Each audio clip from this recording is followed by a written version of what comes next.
You're welcome to Purposeful Designers Day 2, Purposeful Designers Conference Day 2. And today we are so glad and I am so excited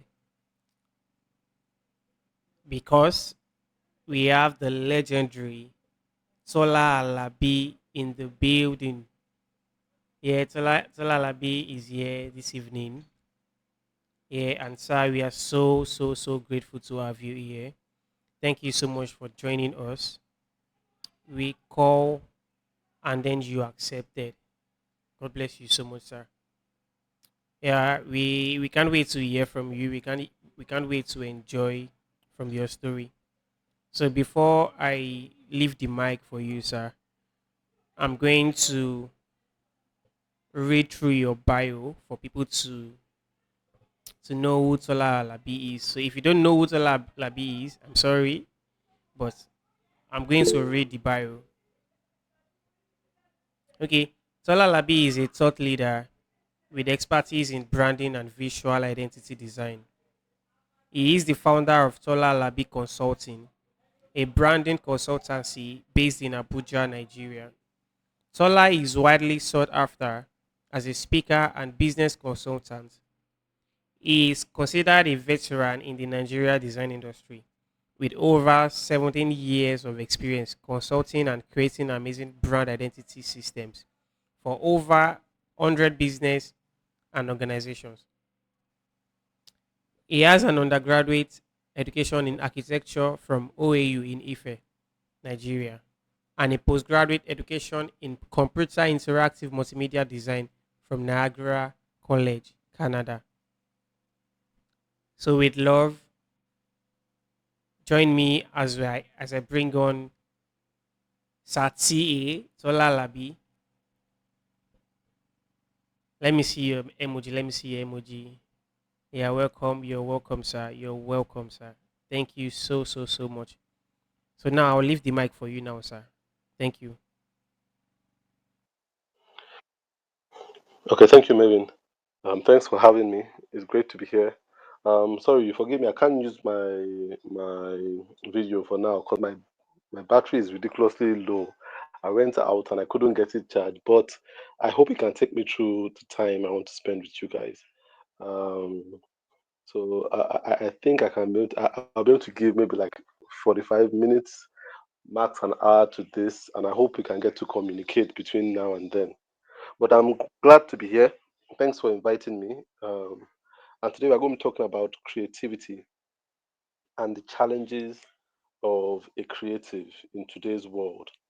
Hope you all can hear me clearly. If there's any problem hearing me, please let me know.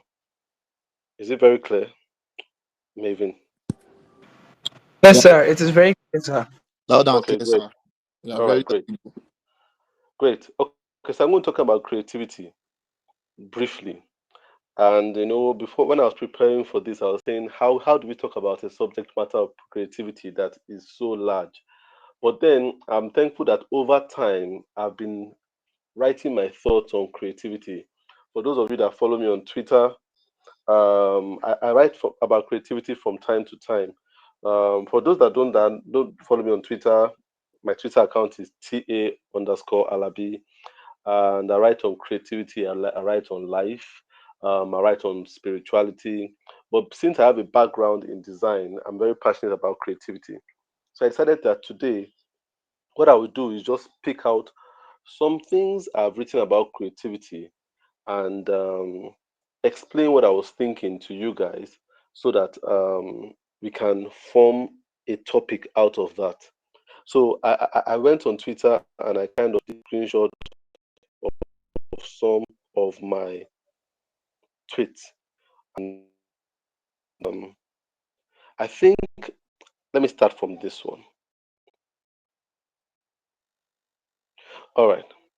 So it says here that doing really creative work doesn't start with opening your laptop, it starts with opening your mind. And this is the first thing about creativity that I want to share with you. Doing creative work doesn't start with opening your laptop or your launching your computer. It starts with opening your mind. So what needs to be open a lot of times for you to be creative is your mind. And for a long time, I used to work as a designer and not a creative. And I see a lot of people in the design industry that work as designers, they are not creatives. And what's the difference, you might ask? There's, they look alike, but there's a world of difference between being a creative and being a designer. And one of the biggest difference is what I've just talked about in this tweet, where I said it starts with opening your mind and not your laptop. You see, I have a logo design training called Prop Masterclass Logo Design Training. It's called PMA, and on PMA, I teach people how to design logos. Now, one of the interesting things, if you ever attended, I think I have one person who Olushola here Kayode, who has attended. But then, what one thing they will tell you is that you don't start designing till like it's a 12-week program, but you don't put on your laptop till week 9. And what some people ask me is, what do we do between week 1 and week 9 when it's a logo design program? Yes, and Kayode is here. He's one of the people that attended PMA, and he. One thing you realize is that you don't do any computer work till week 9. So what we do for the first 9 weeks or the first 8 weeks is, number one, I start with the first 6 weeks. The first 6 weeks, you listen. You don't draw, you don't sketch. All you do is listen. So I have a couple of lectures and I talk to them about things that relate with why you are designing in the first place. So we discover your why, where you get your inspiration from, how you get your inspiration, how you can copy, how you know things that are important. But then the first 6 classes are based on you listening. Because I realized that a big problem a lot of people in the design industry have is their itchiness to work, their itchiness to click the mouse, their itchiness to start sketching, their itchiness to produce. A real creative should be able to hold back working in terms of producing or clicking a mouse or sketching till he's done thinking. Creativity starts with opening your mind, not with launching Illustrator or Corel Draw or all those things. Those things are things that you use to communicate what your mind has absorbed after you've opened your mind. And as I said, when I started out, I used to do what a lot of designers do, whereby when I get a design brief, first thing, launch Photoshop, and I just start looking for fonts that I like. I'll look and oh, this font is nice. Okay, let's do that in this font. I really didn't care about what the brief was. I was designing for my eyes. I was designing with my eyes, not with my heart, not with my mind. It was with what I liked. The concept was what I like, I will do. If I like this font, I will use it. If I like this color, I will use it. So it was what I liked. And then after designing, I will now hope that the client likes what I have created. A creative doesn't work that way. The first thing a creative sets out to do is to understand what is needed, understand the problem, understand what the possible solutions are. And that's why a creative always starts with communication. Creativity starts with connection with your audience. So a creative is not quick to work. They are not quick to work. They are quick to observe. The first thing you want to do as a creative is observe. What is the problem? Is it really a problem? Does it need design or does it need patience? How many of you have ever told a client that says, I want to do this, I want to design a website, I want to design a logo, I want to design a flyer, and they have maybe flyer might not even work, but logo, website, all those other things, app, and they had one existing before, and you actually look at the one they have existing, and you don't see any problem with it. It's good. Interactivity is good. Legibility of the logo is good. Everything seems good. and you ask them, why do you want to change? And they tell you, we've been using this thing for the past 5 years. I feel it's time for us to refresh. Is that a good enough reason to scrap a design? No, it isn't. You must be a creative that can tell a client, there's no problem here. What you need is patience. And I've seen people like that before that have told me, oh, we want to design a logo. And I look at it, I'm like, what you have is good. What's wrong with it? They're like, our product is not selling. We just think we need to do something more. I tell them, no, it's not your product. It's not your it's not your logo that is stopping your product from selling. Maybe it's your positioning, maybe it's your marketing, maybe it's your customer relations, maybe it's your product itself. But this logo that I'm seeing that wasn't designed by me, was designed by someone else, doesn't need me. That person has done a good work already. Don't change it. A lot of times I've told clients that, and they've been very surprised. That we are going to pay now. It's not like we're not paying. We're not asking for free jobs. And I'll tell them, "Yeah, I know you're going to pay, but you're wasting your money because you don't have a logo problem. So why waste your money on creating a logo when there's no problem? You see, you can only understand that if, as a designer, mm, you take your time to observe if there's a problem first before stepping in. A lot of times you realize that there's no problem, or you realize that the problem in itself is not a design problem. And that's where a true creative can say, this job is not for me. I don't see a job here. So creativity starts with opening your mind, observing, observing what's going on and seeing, is there really a problem? So that's the first tweet I want to. I feel that's integral for laying a foundation for our conversation. A creative, your most important tool is your mind. It's not your computer. It's not your sketch pad. It's not your what they call this thing, tablet. It's not any of those things. Your Wacom tablet or whatever it is. Not those things. Not your software. The most important tool for a creative is their mind. Is your mind. And that's why everyone wants to grow to a point where you become a creative and people pay you not because you are clicking a mouse, but because you are thinking. People start paying you for thinking, not clicking. I had someone contact me today and one of my old clients, but then she wanted to do a logo. And I said, I don't really design logos anymore. And so I referred her to one of my mentees. And she called me today and she asked my opinion about a particular. They were stuck choosing between one or the other. And she called me and said, Satola, okay, we are done with this logo, but then we need you to help us know which one. We have three options. Which one should we go for? And I looked at it and I sent her a voice note and I told her what she should go for. And she was very appreciative of it. And you know what? I didn't do any clicking work for her. All I did was thinking. And because I could think, she could appreciate the work I had done for her. Right now, as I work as a creative, so I consult for people. So people should give me their work, but I don't try to go and open any software. I look at it and I say, I think you should change this. I think this doesn't communicate well. I think this. What I'm being paid for is to think. So as a creative, you are being paid to think. And that's the height of creativity, is when you open your mind, not when you launch your app. It's when you open your mind. That's the height of creativity. Problem solving is about being able to suggest solutions without particularly using physical tools. Some of the greatest problems that have been solved have not been solved with tools, they've been solved with advice and consultation, not with tools. And that in itself is what you call strategy. That's the foundation on which design thinking is based.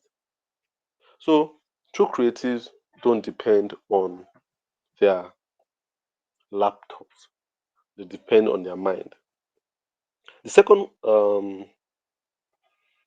tweet I wrote, I think this one was August 27th, 27th last year. It says, good ideas are always buried under a ton of bad ideas. The key to creative ideation is the willingness to dig and dump tirelessly till you hit gold. Now I'm going to read that again. Says good ideas are always buried under a ton of bad ideas. The key to creative ideas is the willingness for you to dig and to dump tirelessly till you hit gold. Now, what I mean is when it comes to creativity, a lot of us expect creativity to be on the surface. Creativity is never on the surface. It's always buried under a ton of bad ideas. And that's why I feel a lot of people say they have creative block. But you don't have creative block. What you really have is an accumulation of bad ideas that need to be lifted up, and you can dump them so that you can begin to see the good ideas. Creativity is like gold. You don't find gold on the floor just by walking. No, no, no, you don't. Everybody knows you dig to find gold, to find precious stones, you must dig. What do you find on the surface? You find stones, rocks, things that don't really have high economic value. You find a lot of trash on top. But to get what's of value, you must dig. That's how the world is. You dig to get value. The same thing with creativity. It's never on top. A lot of people that are creative don't realize that they're creative. Their biggest problem is they're not patient to dig. They give up too easily and too fast. They dig up because they give up because they've not asked for enough time. So I know a number of people that are brilliant designers, but they don't believe they're brilliant designers because they've had a lot of their work rejected by clients. And why? Because they've not asked for enough time to be creative. A lot of people undermine what it takes to be creative. They underestimate it. So when someone says I can all I need is 2 days to create a logo, they don't really understand what it means. It can't take you 2 days to create a logo. It can take you 2 days to design. It can take you 1 hour to design. 1 minute, please.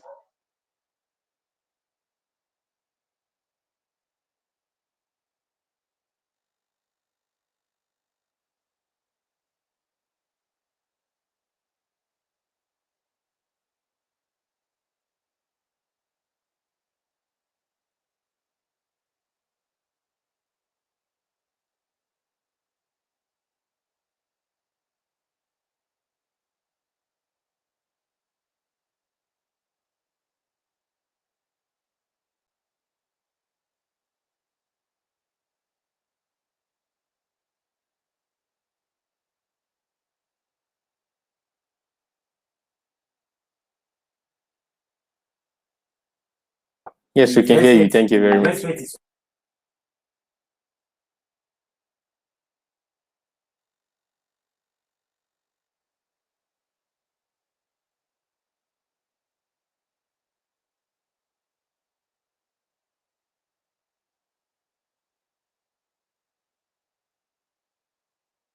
Oh, hear me.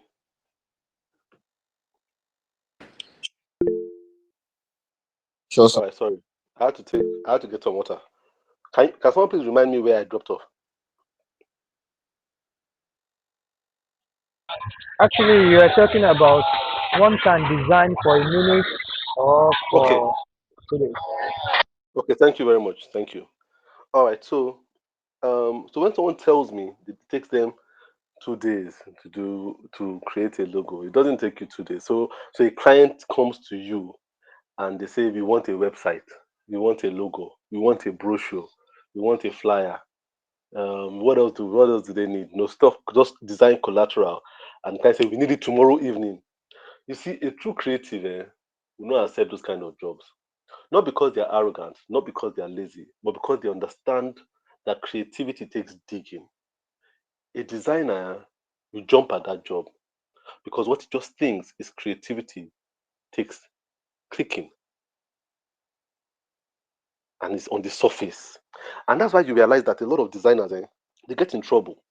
They're like, ah man, I just charged 3K for this job. But this job has taken more than 3 months right now. Because in their mind, they thought that it would be like stones. It would be like finding gold the way you find stones. They're like, okay, it's just a flyer this person wants now. I'll just quickly create this flyer for this person and I'll be done and I'll use my 3K. And before you know it has taken 3 months, they've been revising the same flyer. Some people have designed logo for 6 months and they charge 5K. And they're like, I thought this thing was going to be easy now. I'll just do this thing in one night and they will pay me. Because we always underestimate what it takes to be creative. We forget that it takes digging. It's hard to do a logo or a website or a flyer or a brochure in one night. Very hard. I'll tell you why it's hard.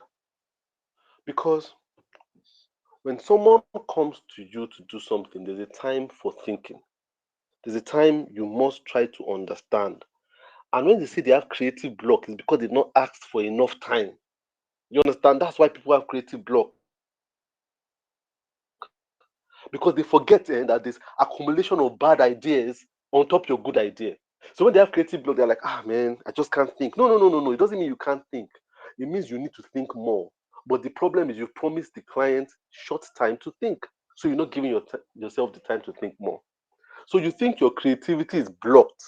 But what has actually happened is that you've not reached the level of creativity yet. So there's not a creative block. It's just you still playing on the surface. You're still digging on the surface. You need more time. If you dig some more, you will get to the gold. Creativity is like gold. It's digging. You must dig, dump, dig, dump. Look, I tell people this.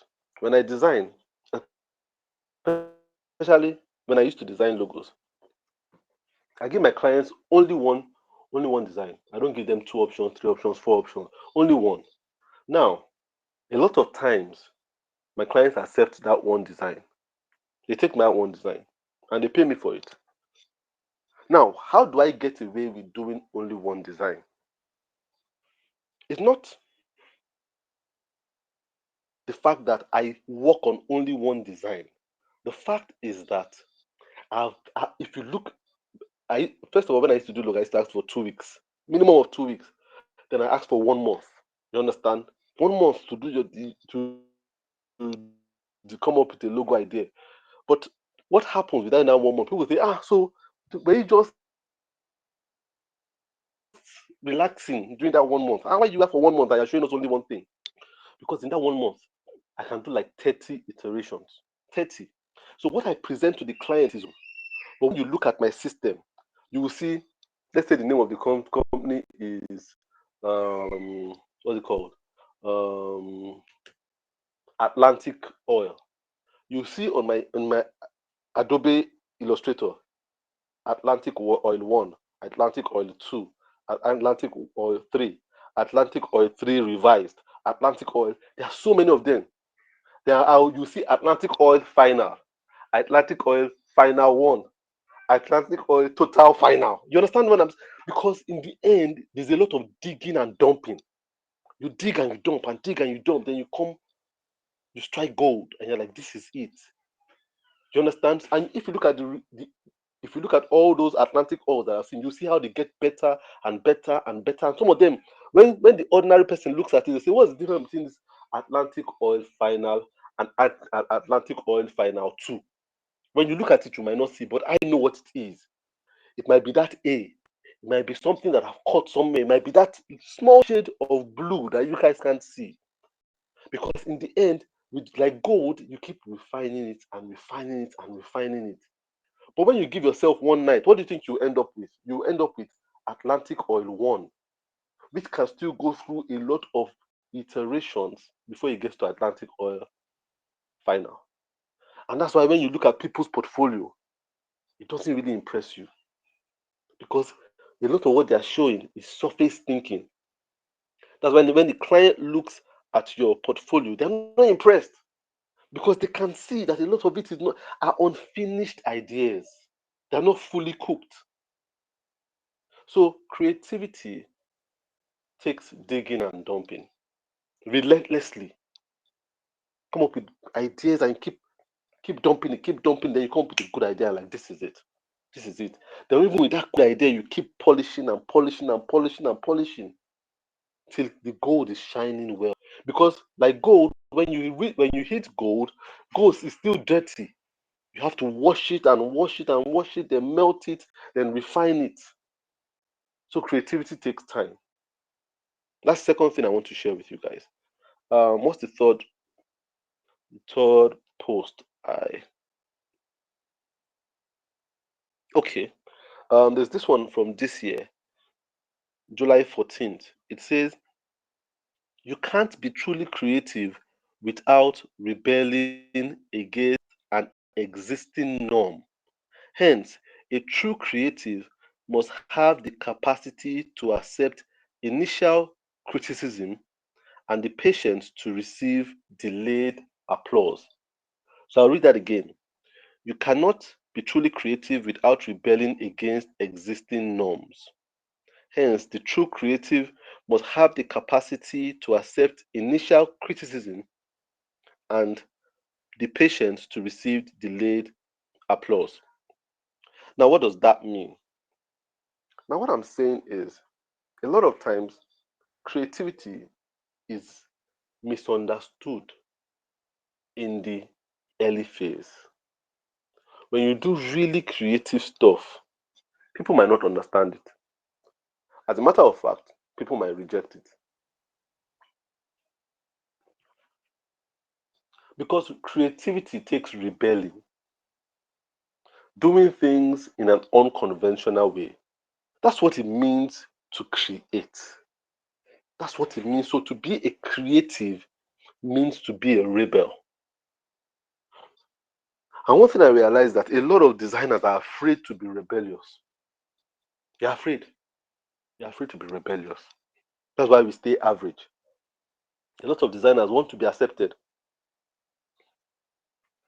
No true creative is ever initially accepted. You go against the grain.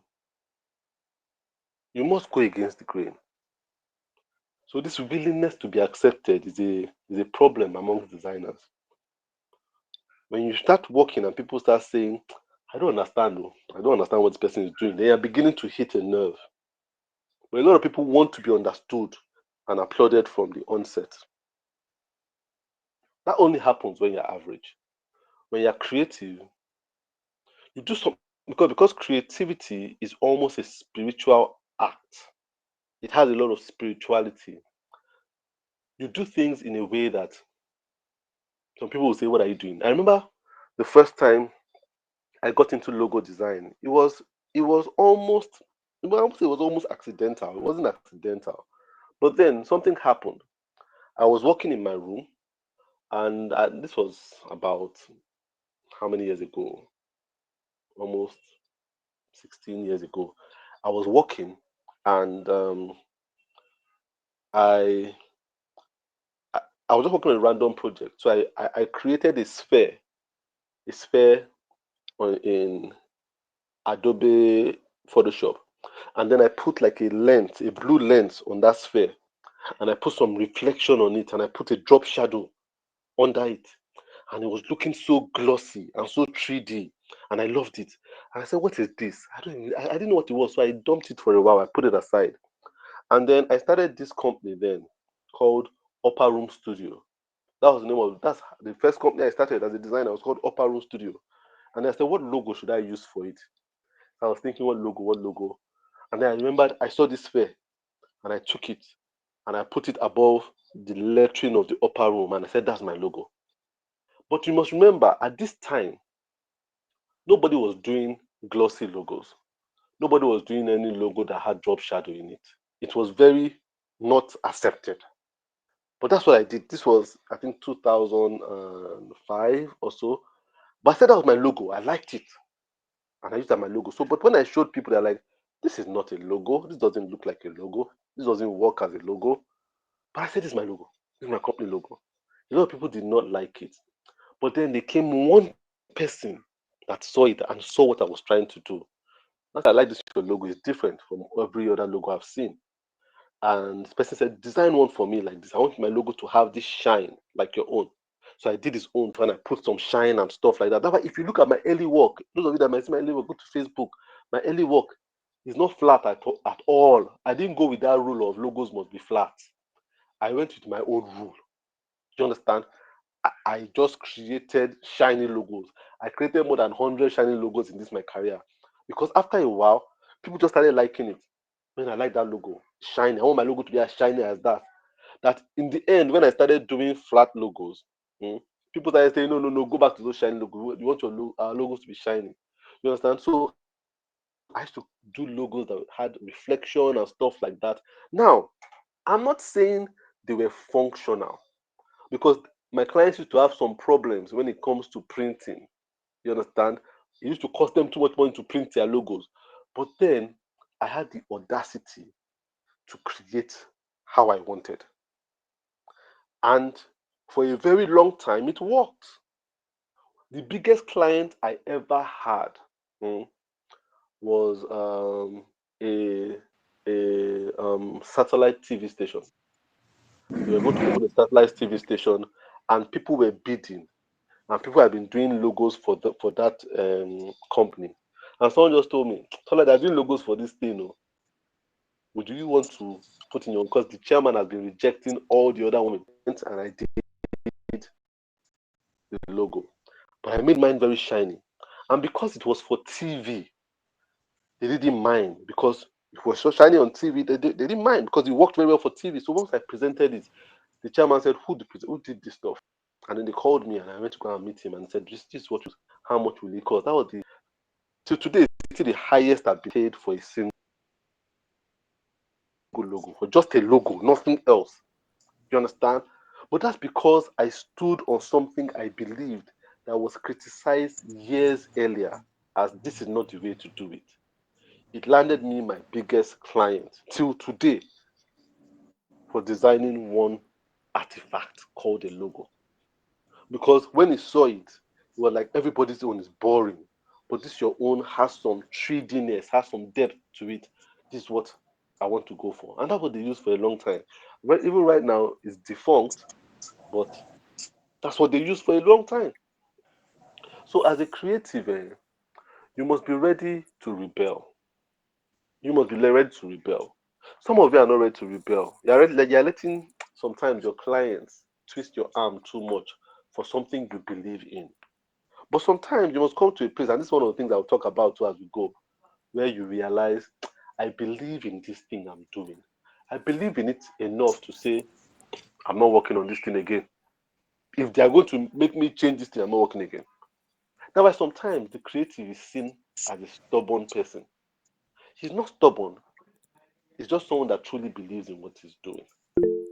You understand? So that time comes. So you cannot be too eager for applause. You cannot be. You cannot wait for everybody in the design community to like it. And that's the problem with today's design. Nobody is radically changing anything. You understand? People are just following and copying. So if you see one logo, it's like you've seen every other person's logo. Everybody's doing it the same way. You understand? You must have the confidence to do things your way, the way you believe, the way you are convinced. You understand? And then you must be willing to take temporary criticism to and be patient for applause later on, because sometimes those people that told you this thing is rubbish, it doesn't make sense, are the same people that will come back and say, "Whoa, we always believed in you." There's a documentary I watched some, I think last year. It's a documentary about Kanye West. It's called Genius. It's on Netflix. If you want to watch it, you can watch it. But you see, Kanye West, before he had all these his troubles, he was a very successful artist. Successful artist, so singer and rapper. But at a point, it was the highest paid in the world. He was the highest paid. Now, one thing you must know is that when Kanye West started out, nobody nobody believed in him as a rapper. They liked him as a producer, but they didn't like him as a rapper. They said, this guy can rap. You understand? And in that documentary, you see that's the good thing about them. They used to document everything. You see him going from office to office, rapping to people, and they'll be ignoring him. They'll be ignoring him because they're like, guy is just rapping rubbish. You understand? But the same people years later were like, man, this guy is the greatest thing ever when it comes to rap. Do you understand? That's how creativity is. Initially, it shakes people's world. But then, if you don't buckle, if you don't fold, you will realize that it will change people's world. and they'll begin to accept and applaud. So some of you are at that stage. You are creative, but nobody's seeing your creativity. They are pushing back against it.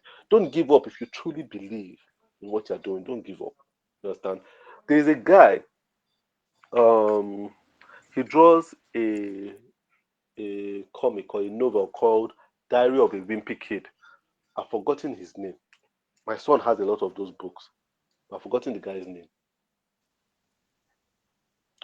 Jeff Kinney. His name is Jeff Kinney. Jeff Kinney. And if you've ever seen Diary of a Wimpy Kid, it look like stick figures. They've even turned it into some of them into movies.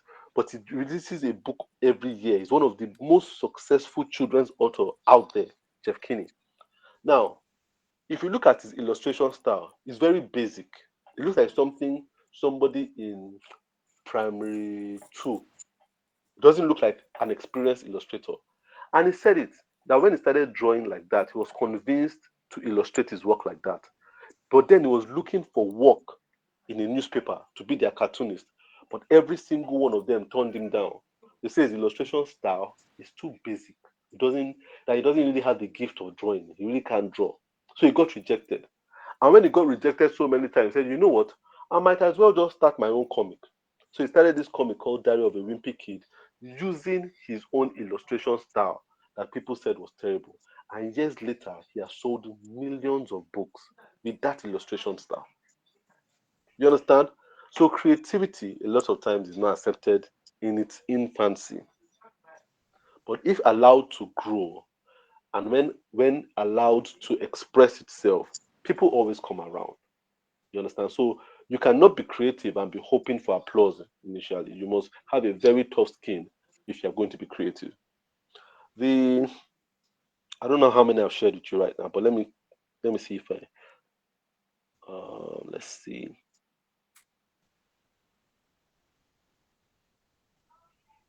1 minute.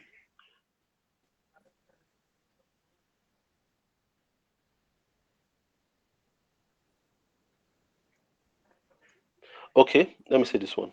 This one is from last month, November 13th. It says the trickiest part of being a creative is knowing when to be flexible and collaborative and when to be rigid and imposing, when to ask for feedback and when to push back. So I'll read that again. It says the trickiest part of being a creative is knowing when to be flexible and collaborative and when to be rigid and imposing, when to ask for feedback and when to push back. Now, this is very similar to what I just said some points ago when I was like, sometimes as a creative, you need to dig in your heels rather than follow along. And that's the trickiest part of being a creative. You see, with every design project or creative project where you have a client, there's a point where the client is leading you, and there's a point where both of you are working together. But then you always must come to a point where you tell the client, follow me. But a lot of people, their creative work, the most confident, lacking designers, the client is always leading them from beginning of the project to the end of the project. The ones that kind of have a little bit of confidence, the client will lead them, then at best they work together. They must always agree. But the most confident designers, they go through these three steps. The client will lead them, then they work together, and then after a while they tell the client, follow me. That's the only way you can arrive at really good work. You must be able to tell your client, follow me. You cannot always be collaborative. It's good to be collaborative. It starts out collaborative. But then after a while, you must be able to say, this is what we've said, this is what we are going with. And I'll tell you how that works. When you first start a project, what first happens? The client must lead you. And this is the discovery part. Because the client is the one that has the job. The client is the one that has the vision. The client is the one that has the product. The client is the one that has the dream. You must be willing to listen to them. So the discovery part of a project, you listen. You're not saying much. You ask them, why did you start this project? Where are you going? What's your inspiration? Who's your target market? How much is your product? Is it an elitist product? Is it a mass consumption product? You understand? Ask them. Ask them. What were they doing before they started the business? Where do they hope to be in 10 years' time? In 5 years' time? They are the ones that will be giving you information because, number one, they're the ones that reached out to you, asking for you to do something. Now, you must be so quiet in the discovery stage. Remember, you're trying to discover. You're not creating anything, you're trying to discover. You're asking questions. A lot of designers don't ask too many questions, they just take orders. But you must ask questions. Ask, and ask. Ask them the most ridiculous question. I was talking with one of my mentees yesterday. I said she was working with a client and she was getting confused because she had used a questionnaire. I said, that's the problem. That questionnaire you've used is the problem. Throw that questionnaire away. Call the person. Have a 1 hour conversation with them. Gist. Just gist. She was like, she was kind of insecure about gisting. I said, go and gist with this your client. Then she called me back yesterday. Said, so I gisted with the guy for 1 hour. I didn't know when 1 hour went to. I said, do you now? Are you still confused about the project? Said she's not confused anymore. She knows what to do. I said, because you asked questions. And then this person is a baker and is a man. And she asked him, as a man, why did you decide to be baking? Because it's normally women that bake. Why did you decide to bake? And the guy gave her his answers. And before you know it, they started relating and talking and stuff like that. And then she was able to connect and understand what the guy needed. Look, that discovery stage, you ask questions and you listen. Listen to their story. They will lead you. They will lead you down the path of their life, leading to their business that they started. And then you would have known where they are coming from and where they are going. But you must be an observer at this point. They are totally in control when at the discovery stage. The client totally in control. Then after the discovery stage, you now go back and do a mood board. I'm talking about for logo designers, but I'm sure it works for every other thing. You do a mood board just to show them based on what we spoke about. Here is what I understand you told me. This thing you started, you were inspired by your children. You want it to have a playful persona. You like it to have bright colors. You're inspired by bright colors to an extent. You know that kind of thing. Your languaging should be informal. You want your languaging of your brand to be informal. You say all these things in your mood board, and then you begin to show them examples of brands that have that informal, playful persona. And then you now ask them, are we on the same page? And they're like, yes, you totally get it. That's what I was talking about. At this stage, where you're confirming, both of you are working together. So it's a back and forth. So you now begin to talk. This way, you're not just listening, you now begin to talk. You're not like, my own opinion, the way these people have used their playful is a bit too loud. What do you think? Them too, they'll say, yeah, I think that one is too loud. I don't want our yellow to be as bright as this. Yeah, I think this yellow might not work. It might be too expensive to print. You guys must talk about the feedback they're having. Remember, both of you going together. And then after it, you now have a final mood board to just say, this is what we have agreed. We are going to use yellow, but it's not going to be loud yellow. We are going to be informal, but we're not going to be too playful. You understand? We are going to be this. You now have a persona. When you have a persona, you as the designer now go and work. When you go and work, your client has already defined a path. You both agreed. When you go and work and now begin to show your work, you see, there are some funny people. You now begin to have strange ideas after you've agreed on something. And I say, you know what? I was thinking of yellow. I was thinking of red. Why don't you try red? I'm thinking of something more adventurous. And that's where you must be able to take them back to where they come from and say, you know what? This is where we are coming from. This was your dream. You understand? This was the idea you had. You're being distracted right now. I need you to focus. You understand? At this point, it's not about the client leading you now. You must snap them back to reality because clients can get like kids. When you start to show them options, they now begin to get excited. Oh yeah, let's use blue. Let's try yellow. Let's try orange. No. That's not. We are not trying yellow or blue. We are trying yellow because we agreed. You understand? And now I'm presenting this thing to you as a professional. You understand? You're getting distracted. If you want these people that you told me in our discovery stage, if you want those people to be the people you attract, then you have to listen to what I'm saying. if you want to be able to position yourself like this brand that you told me, then you have to go this way. You cannot just go with this. You can't go with this. I like this. My wife wants this. That when clients start saying, my wife wants this. My wife saw it, but she wants. No.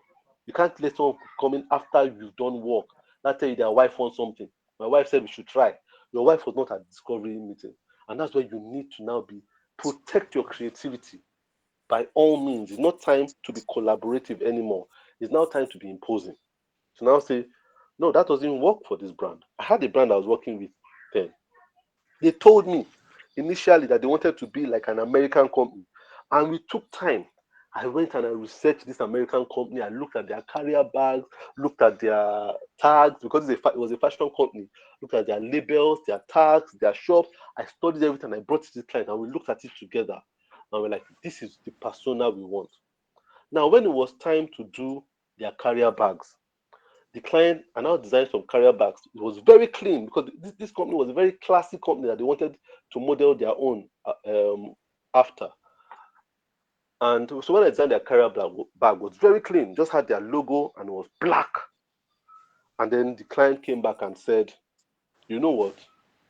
Let's put our address, our phone number, our email. I said, no. I told them no. The man said, what? I said, no, I'm not putting that. I said, why? I want us to put it. I said, no. Your carrier bag is not a flyer.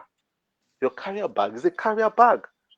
I said, those people that we took about 2 weeks to research, do you have their bag with you? She said, yes. I said, go and bring that bag.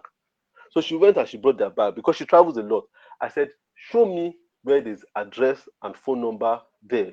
If you can snap a picture and send it to me, I'll put your phone number and stuff. And I said, they don't have phone number there. But said, but you know they are abroad. I said, it doesn't matter. Said, and the way the people abroad think they don't do aggressive marketing. I said, no. I said, your brand is meant to be an international brand. Share that what you said you wanted to be. Why are you now thinking like a local brand? And when I told her that, she began to humble herself. I said, oh, okay, you have. Because she was beginning to get distracted. I had to take control and impose as a creative, or else it would have spoiled my creative work.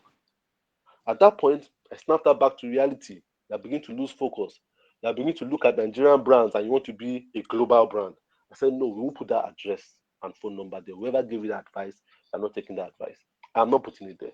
If you try to put that in there, I'm not working on this project again. Some people will think that is stubborn. Some people will think that is intimidating, but I was protecting her from herself. Because sometimes clients can be like kids in a candy store. They forget why they came there in the first place and they want everything. And when they begin to have stomach aches, they will come to you and say you're the one that took them to the candy store. So you must keep them in line. And sometimes to be creative, you must be imposing, not always collaborative. You can't always be collaborative. And that's what I meant by that tweet. Sometimes you need to push back. It's not a time to start asking for feedback. Sometimes we ask for feedback too much as creatives, in quotes. Feedback. What do you think? What do you think? Do you like it now? Do you like it now? There are sometimes you don't ask for what you think. They're like, this is it, and it is good based on what we have been discussing for the past 2 weeks. This is your work. This is what works for you. When you can talk like that, you talk with some form of authority. But you know why people don't talk like this? Because number one, what made a lot of people designers in the first place is hunger. It's not passion. It's hunger that chased some people to open laptop. You understand? When it's hunger that chased you to open your laptop, it's hunger that will kill that career. That's the truth. If you see, a true creative is not afraid to go hungry so that he or she can sell their work. But if it's always man, let them just pay me, let me go. Whatever they do with it is not my problem. You're not being a true creative. Do you know how many clients? I know how many of my clients have called back. They've paid me. I've done the work. I now see their truck, and they now take the logo and they use it in one day. I always call them back. I saw your truck today. Oh, you guys are messing up. You're messing up that work. Please, that's not the way that logo is meant to be used. You have a brand guide. Did you read it? Why did you decide to change that color from red to pink? And they say, yeah, no, that was our printer. I was trying to say, your printer is spoiling your work. Your printer is spoiling your work. That job you paid me for, is going to waste. And then you wouldn't have people um, patronize you anymore. I call them. I don't let my clients go. Even after they pay me, I tell you, you don't use that work like that. Oh. You don't use it like that because it's your creative work. And you'll be surprised. A lot of them appreciate it. They appreciate that I didn't let them go. And I'm still there to guide them because they always lose their ways. They will give it to one Baba Mukaila somewhere. Baba Mukaila will say, what's this red? You can't do that. Let's just use pink or use brown. Before you know it, what you started out as red will end up as brown. And that's not what you wanted to communicate. Because before you chose that red, you know how much work it took. You know, I like one Baba Mukaila somewhere who doesn't care about your work to change your work for you. As a creative, sometimes you must stand your ground and push back. You push back. You push back to protect the client, to protect your reputation at the end of the day. I think let me take one more. I have quite a few here, but I think I just have time to take one more. Let me see which one I will take.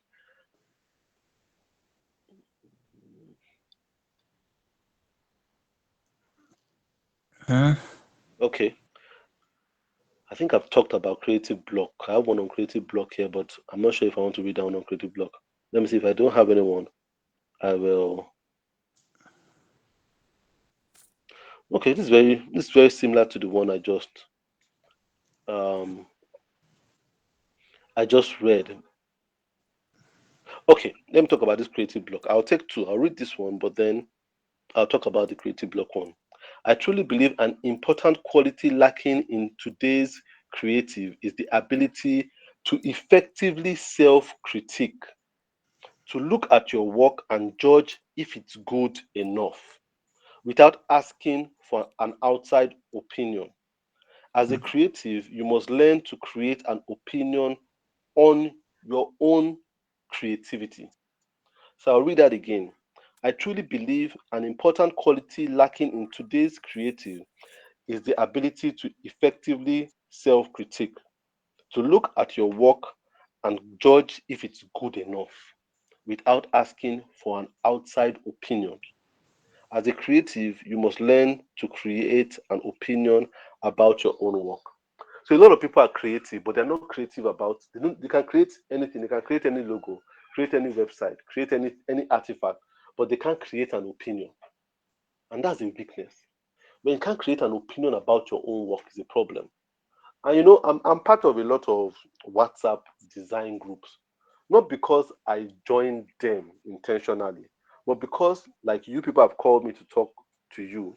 A lot of them have some WhatsApp conferences and stuff like that. And they invite me to talk, and when they invite me to talk, they make me an admin, so it's hard for me to leave. So a lot of times I just see their post and I read it. But one thing that always shocks me about most of these design WhatsApp groups, Telegram groups that I've joined is the rate at which designers share their work and ask for feedback.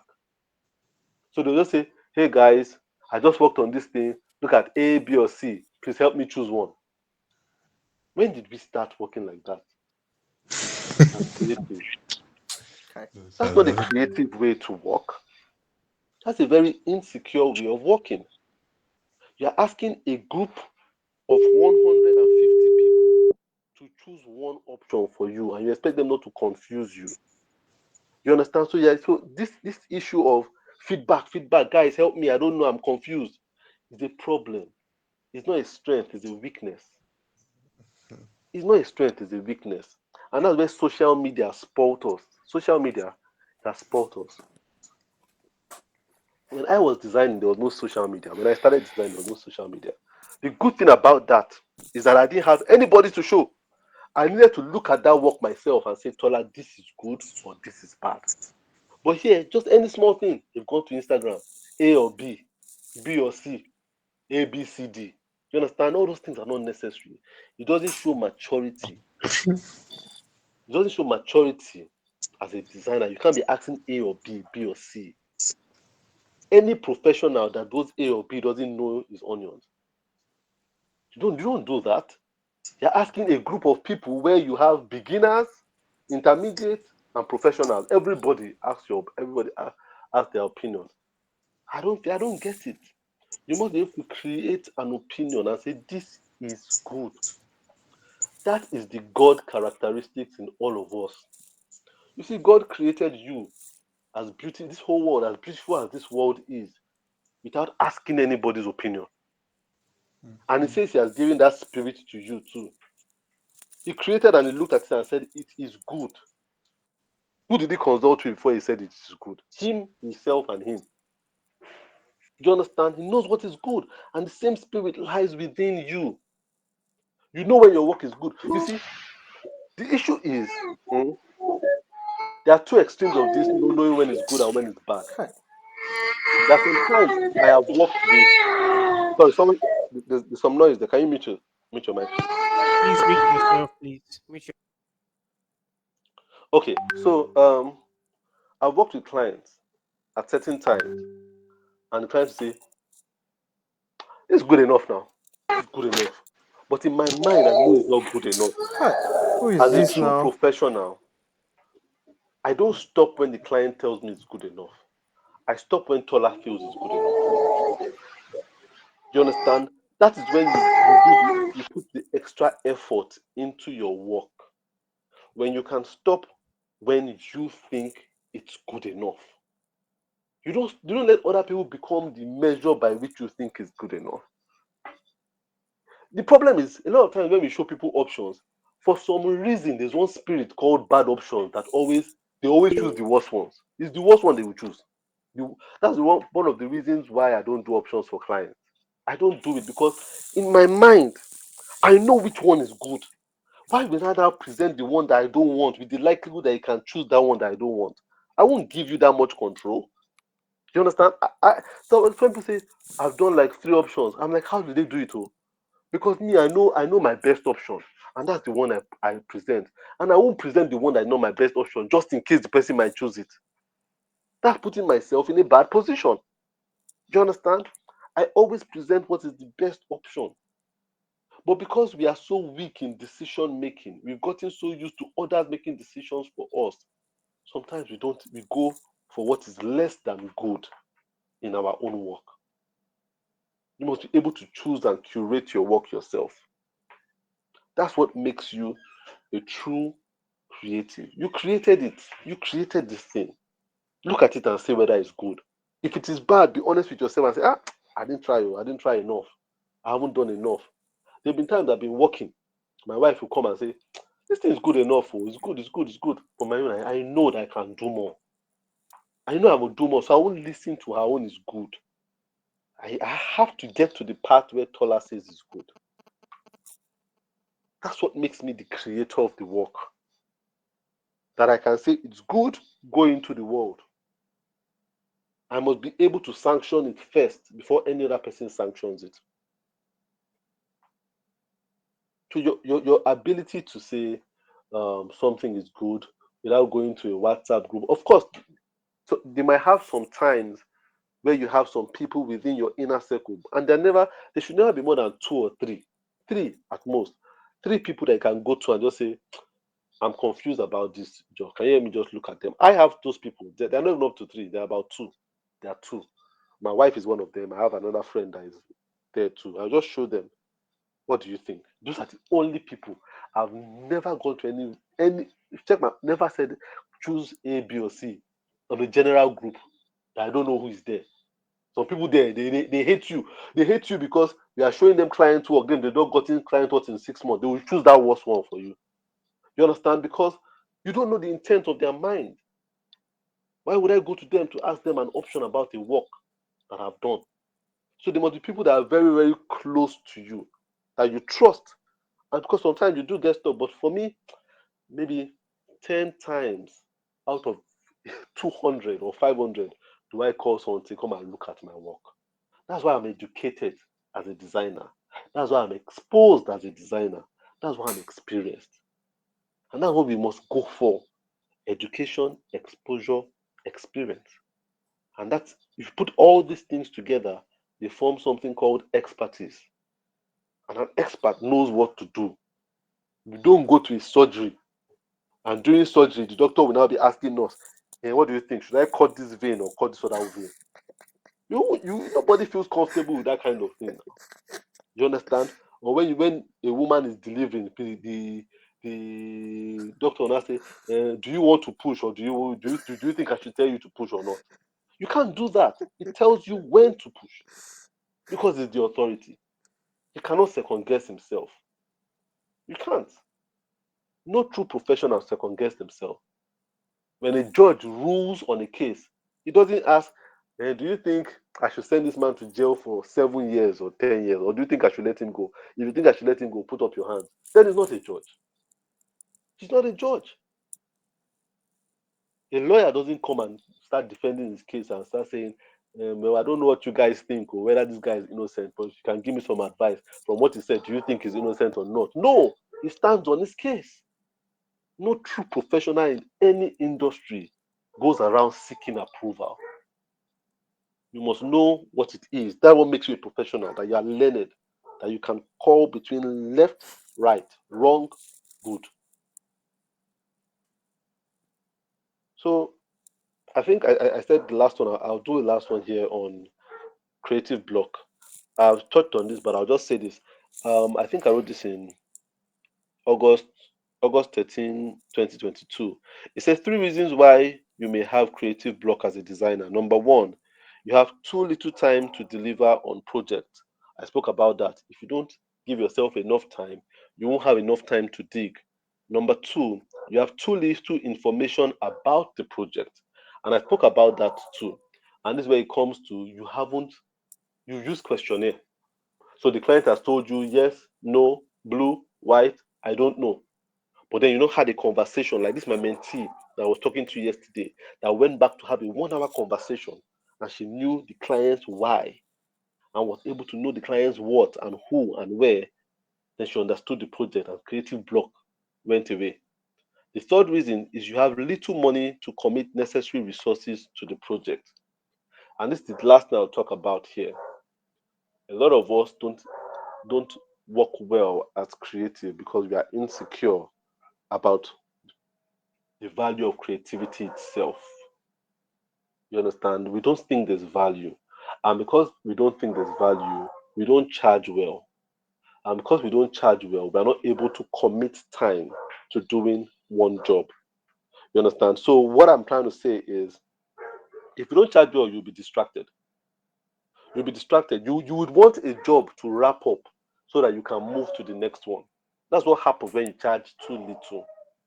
When you charge too little, you always want to move on to the next job fast. That's what happens. And we must, you see, when you charge well, you are willing to wait because they've already paid. But when they don't charge well, by the time the money finishes, you're thinking of how do I pay for fuel for Jen? How do I pay for data? How do I eat? How do I pay for NEPA credit and stuff like that? Then you're not focused on that project anymore. That client that is still keeping you held down to a project becomes an irritation to you because you want to move out from that to get another client to survive. And that's why I always tell people when you're charging for a job, no matter how many times you've done it, no matter how easy it is, always charge like it's going to be the most difficult one in the world. Even if someone says, all I want you to do is just to design a dot, just a black dot. Charge like if by the time you try to design that dot will not dot, it will turn into a square. You understand? You must charge like if your computer will just get some kind of madness that it can't create dots anymore. If you don't charge like that, sometimes you will underestimate a project and you charge too little, and that client will take your time, and then they'll become an irritation to you. Always charge like it's going to be that client is going to be the client from hell. Never believe what the client says. Just a little project now, just a little no, just a little job. No, it's not a big job. Just something that just take you a night. Charge like it will take you a year. Charge like it will take you a year because it just might take you a year. And when you charge like it take you a year, what will happen is when you start working on it, you'll be calm that you are charged. It takes care of you and takes care of your needs. So when the person comes back, you are willing to do it too. So when people tell me, I've never told the client before. So when designers tell me this stuff, that they only we can we will only do 2 iterations. After 2 iterations, we begin to charge. I'm like, that's because you didn't charge well to start with. Me, I don't give any. I don't. If I do 20 iterations, you've paid for 20 iterations already. You understand? You give 20 as long as your iterations makes the project better. I'll continue to do it because my rate card covers for it. I'm telling you, it covers for it. But because you people, a lot of people do not charge for. They charge that the first job they will take, the first job they submit, the client will take it, no problem. Because of that, the client now becomes, this guy is a difficult client now. Correction, correction, correction. Why? Why? Because you didn't charge for, you didn't think there will be correction. So you are being annoyed that the client has corrections. You understand? You must always think like if the client you have so many corrections. You understand? Very important. And so when you do that, you're open. I heard that when FedEx, um, it's I heard that FedEx, the company that designed for FedEx, I don't know, I forgot their name. That was Lando. I don't think it was Lando. I'm always forgetting them. But I have a book says they did about 99 iterations of that FedEx logo, and it took them how many months? Almost a year to design that FedEx logo you saw. 99 times they iterated. Now you ask yourself, why didn't they get annoyed? Why didn't they get irritated? Why didn't they close the job? Because those FedEx pays them millions of dollars to do that stuff. They committed to the job like if that's the only job they will do that year. And don't be surprised if that's the only job they did that year. So when they were coming with correction, they were like, no problem, correction. They paid for our year already. We will do the work for them. You understand? And that's why they could be creative. And that's why when you look at good logos out there today, FedEx is always there. You understand? Because they were paid to commit. So don't ever out of insecurity undercharge because you feel like judge it's just a flyer now, it won't take too long. I have a friend who designed business card business card for 3 months. 3 months business card. He kept on coming, change this, change. For 3 months he designed business card and he charged them like if it would take him 1 night to design it. But when they showed him shaggy, he realized that you never charge small for anything that you are doing because you must always think worst case scenario because it just could be worst case scenario. So yeah, I think I'll have to stop here. Um, I don't know if you have any question. I think I can take 1 or 2 questions before I might have to leave before 7:30. Um, any question? Wow. But thank you for giving me the opportunity to talk to you guys. Wow. Wow. Wow. Wow. Man, This my lecture is my city is massive. hot. My city is hot. It's That's a massive. lot. It's massive. That's a lot. And I think I that's I have serious. some things I jot down. That's awesome. So you guys have some questions. The session was If you have awesome and we questions, just appreciate. Okay. hello. Who is that? Okay, I'll ask you to raise your hand if you got questions. Yeah. So just I'm going to pick at random because TA will be leaving soon. We have a lot. Like I have a lot here that TA spoke about. Like it's a lot that I can't even put everything together. Thank you so much, sir. Thank you so much. Thank you so much for those points. So great and touching, as in very touching. It's because I stopped crying. You guys would have heard the sound of crying in my voice. All right, without wasting our time, I'm sure you guys also have you have a lot to say. You have you've jotted some things down.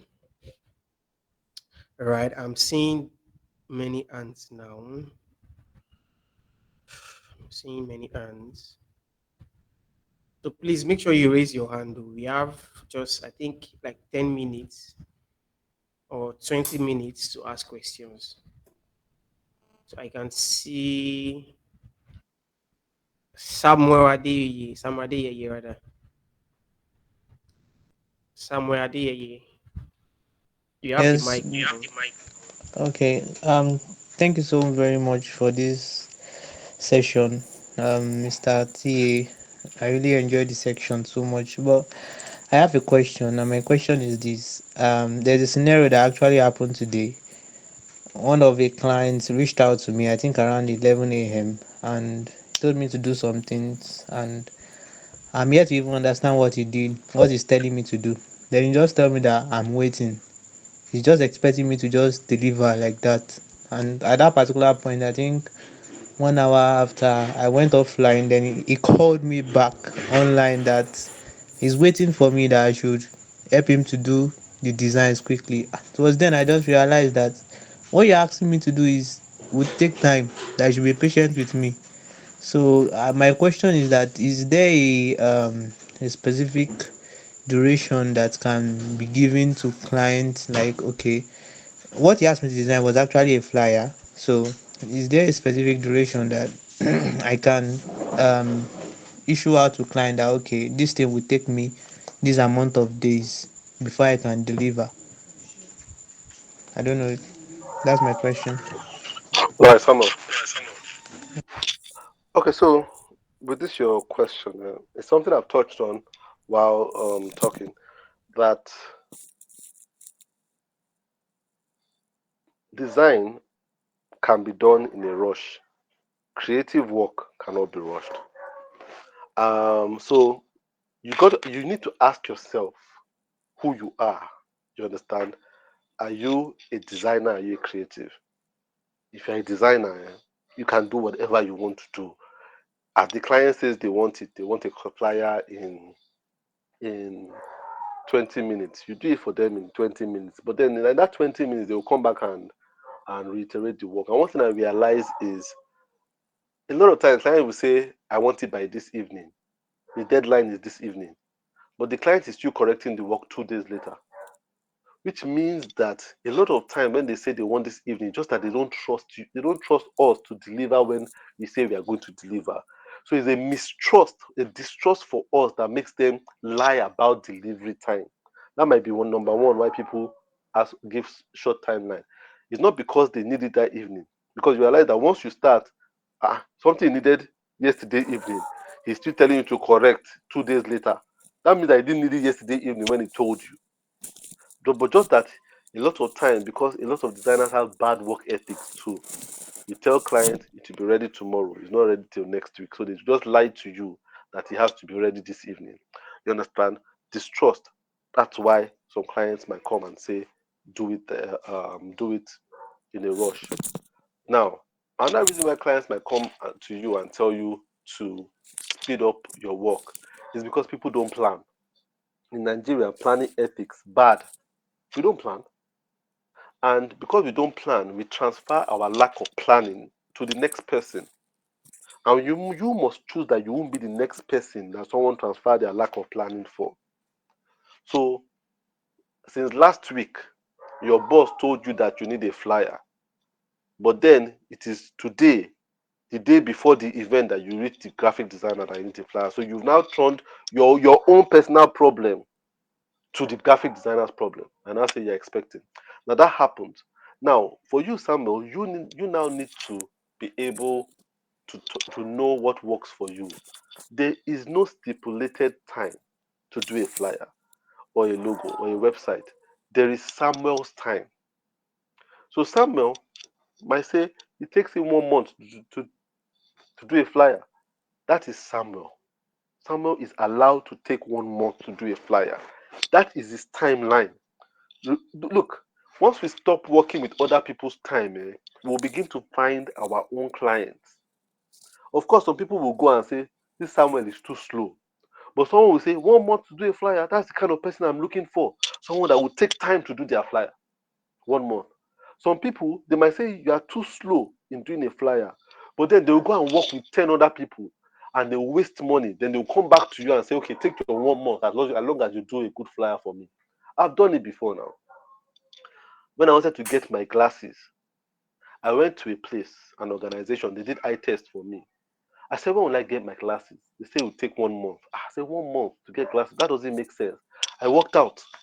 I said, this is rubbish now. 1 month. I went, so I called somebody. I said, "Do you know who does glasses?" He said, "The person told me, go to this person, does glasses." I said, "Oh, will I get it?" He said, "You get it the next evening." I went to that person's shop. I asked him, "When will I want to do my glasses?" He did test. Said, "When will I get it?" He said, next evening you call me. The next morning, even before the evening, he had called me, "Your glasses is ready." I was like, "Man, this guy is too super sharp." I went to his shop, collected my glasses. It was like if the ground was higher than the sky.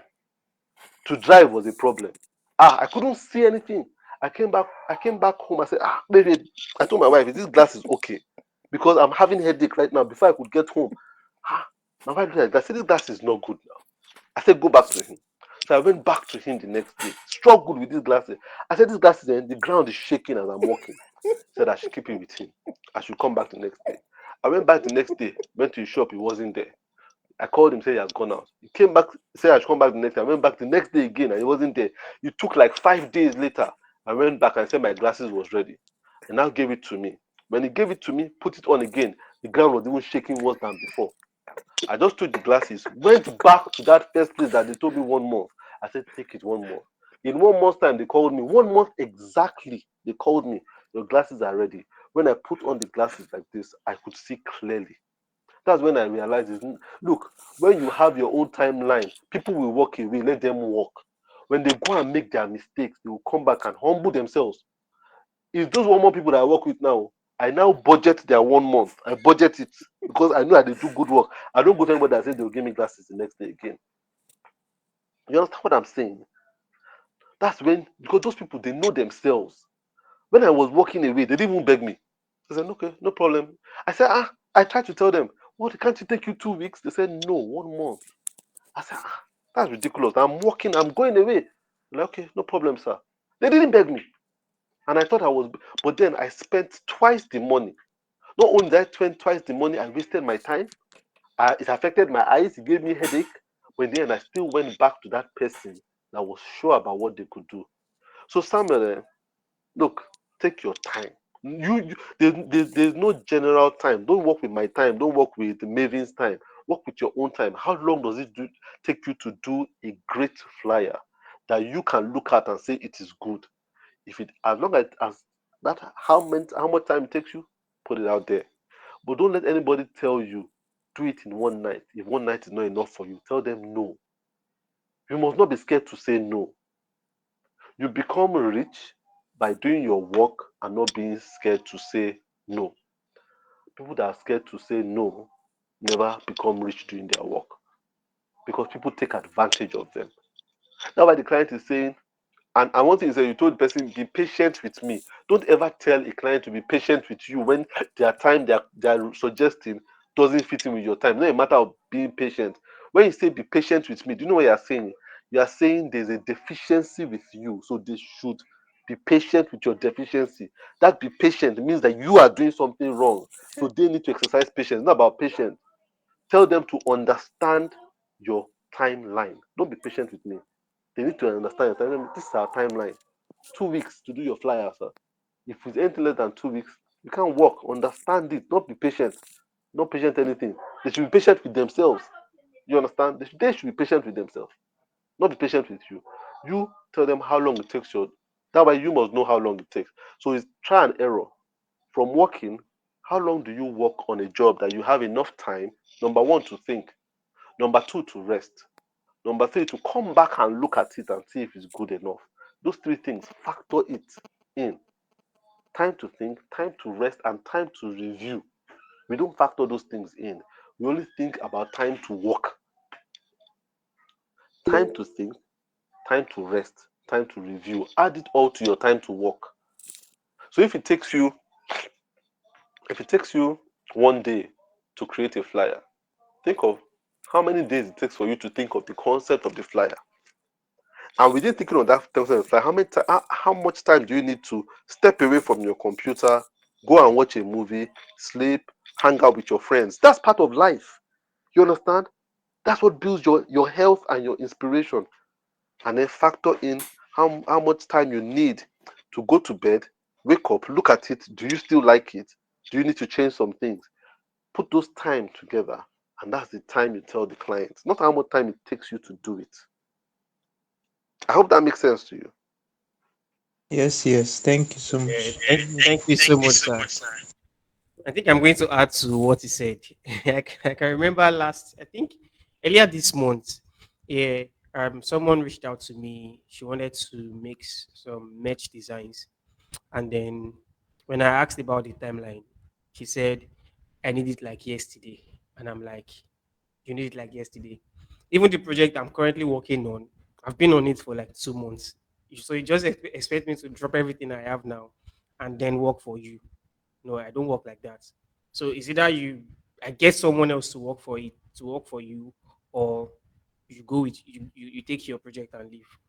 And then she was like, "No, Maven, I come to you because of trust. I know you are this, you are that. I'm sorry, ma, I can't work on it." He said, "Okay, when do you think you can work on it?" I said, "Okay, let's say it's Saturday. Maybe on Saturday I should be free." And then you know what we did? We were chatting on WhatsApp. And then the next thing she did, maybe after I've left the chat, maybe later on, she now reacted to my message. That's Saturday. I said Saturday is fine. She reacted to it with thumbs up. And one thing for me is approach. If you don't approach me very well, sometimes I won't answer you. So I left the message till the next week. Like I didn't even check. How do you expect me to be looking for messages, WhatsApp reactions? And then she came back to me. I was like, Maven, are we on the same page? I said, did you open a canvas? I don't. We are not on any page. I'm sorry, we're not on any page. You didn't reply to my message. He said, I gave you a thumbs up. How do you expect me to be looking out for your reactions? That's not a message. It's not a conversation. All right, sir. It is not a conversation. You don't expect me to just pick up what you are telling me that you need your project like yesterday. Am I like, do I time travel? I'm not a zombie. I don't have magic, right? So you need to work at your own pace. Work at your own pace. And then I will even shock you. After I delivered the whole thing for her, like I walked all through that Saturday. And then we bargained, right? Before I started, we bargained. And then I didn't even get my payment, right? I had to, like, I didn't let her rest. Like immediately, I just started calling her. You have to pay my money. They are here to approve. I don't care. We've started. I know you have paid part payment, but you have to complete my payment. Send my balance. And then she was like, "You are too rude. You are this." I'm so sorry. I gave you your job already, right? So send me my money. And then she sent it. So you have the money and you are keeping it. That doesn't make sense. So take your time. Work. Take your time. Don't let anybody push you. There are times that you have to like be calculative with your time when when you are dealing with some kind of client. Yeah. So T has done a lot of work with. He has said many things. Yeah, all true. So I think we should just take on another person now to ask this question. Okay, let's call Abdulaziz Buran. You have the mic, Abdulaziz. Good evening, sir. Thanks for the session. It was really impactful. So, my question is this: at some point, everybody, as a beginner, we have like family, friends, or family that refer us to some of their friends or some other people that actually need graphic designers. But these family, these friends that refer us as at then, they always like come with the mindset of, okay, since I'm helping you to grow, anytime I need design, you should either you do it for free or you do it at a lesser price. Like whenever we increase our rate card, um how can we let put these people in check, like, okay, I'm actually not going to do this work for free for you, or do it at a lesser price without being rude, or without them seeing us like an ingrate for what they've done. Thanks, sir.